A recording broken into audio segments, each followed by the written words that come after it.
Okay, so in this final lesson on layers, I just want to talk about some of the different ways of working with layers that'll make your life easier, and those little gotchas that will sneak up on you every now and then when you're working with layers. So first off, here I've got an image that, like in the last lesson, I've got just some text with some layer styles applied to it, as you can see right here. And one of the things I want to talk about is locking the transparency. Now, if I were to take my paintbrush, and you notice I've got the same green color set as my foreground color, if I just go in here and start painting on this layer, you'll notice that it's filling in pretty much anywhere I paint.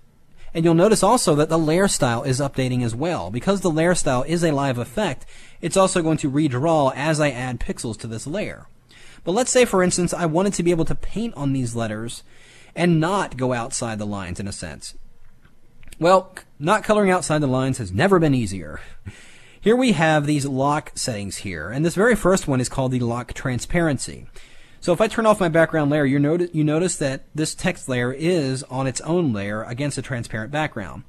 If I go ahead and click on this and lock the transparency, if I take the brush tool as I did, and let's go ahead and change the color. I'm just going to click right on that foreground swatch, and it will bring up the color picker. And I'm going to talk about color selections a little bit later, but I'm just going to go in here, I'm going to grab this blue color here.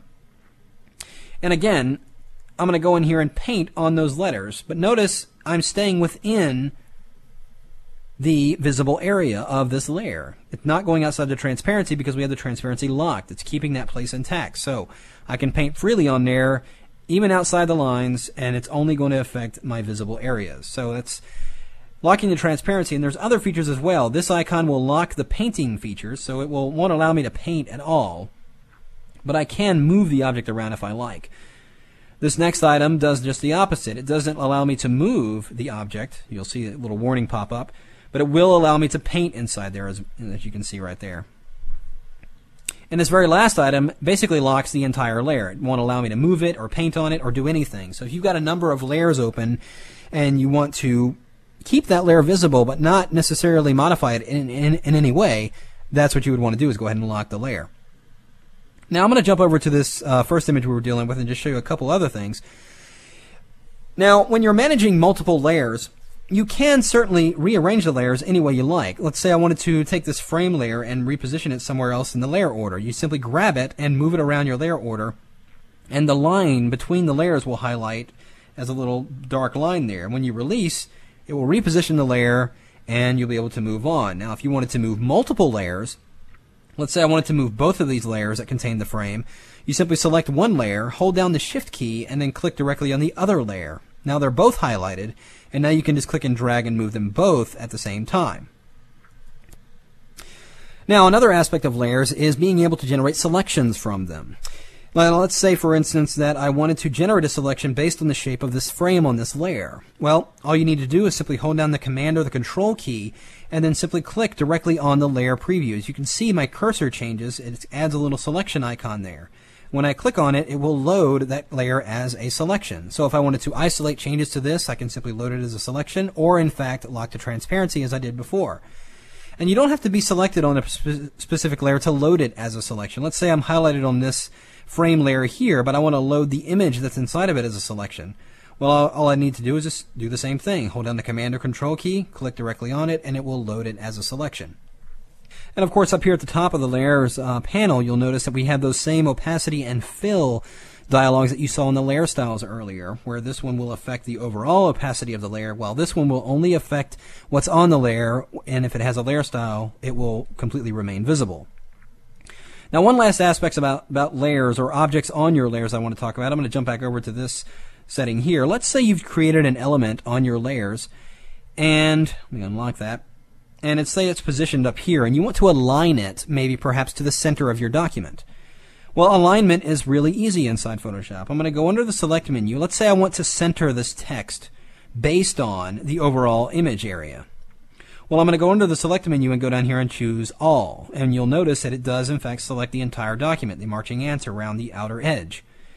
And you'll notice that in my options right here, if I have the Move tool selected, in the options right here, I've got a number of Align tools. And here's our vertical alignment rather. I'm just going to click that once, and you'll notice that it goes ahead and drops it in the middle vertically. If you move down the order here, we get this horizontal center here. So just clicking on those documents, and it does that based on the selection. So if I reposition this over here, and let's say instead of selecting the entire document, I just make a selection of a very small area. Well, when I do that same alignment, click here and then click there, it's going to do it based on that currently selected area. So just know that alignments inside Photoshop work based on the currently selected area, whether it's the entire document or a very small part of it. Okay, one final aspect about layers I want to talk about, I'm going to jump back over to this other layered image here, is merging layers together. So let's say I've got these two frame layers and I like the way they look, and I know I'm not going to edit them anymore, and I've got a considerable number of layers in my document and I want to minimize them considerably. You can simply go into the flyout menu and go down here and choose merge down, and you'll see that those two layers have now been combined into one. And you can do that with multiple layers. Notice that I have this one layer selected and it's only going to merge one down. Well, if I shift click on several layers and do that same thing, it will merge all of those layers together. So whether you have one layer selected or several, choosing that merge command will merge those layers together. Now, when you are done with your image and you have created a file that's got multiple layers, I can't stress enough that you're going to want to save your original layered file. When you are ready to print or output it for whatever reason is when you're going to want to do something called flattening your image. And I encourage you to always save your layered file. When you are ready to flatten your image, I would do this. Simply go into the image menu and go down here to duplicate. And then it will generate an exact duplicate of your image.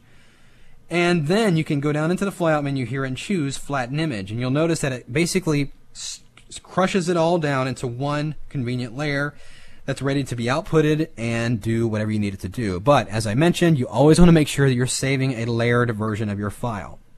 So that covers layers pretty much in general, or just in a very basic sense. As I mentioned earlier, Matt Kloskowski has a course on the Kelby training site covering layer essentials. He also has a book on layers, and as I mentioned, it is a complex subject, so there's an entire book on it. And I hope that these short lessons here have given you a better understanding about how layers work and will help your work a little bit. But I do encourage you to dig deeper and learn more about layers, because there's so many more things going on in there. Now, there's one more aspect of layers we're going to get into a little bit later in this course, and that's something called adjustment layers.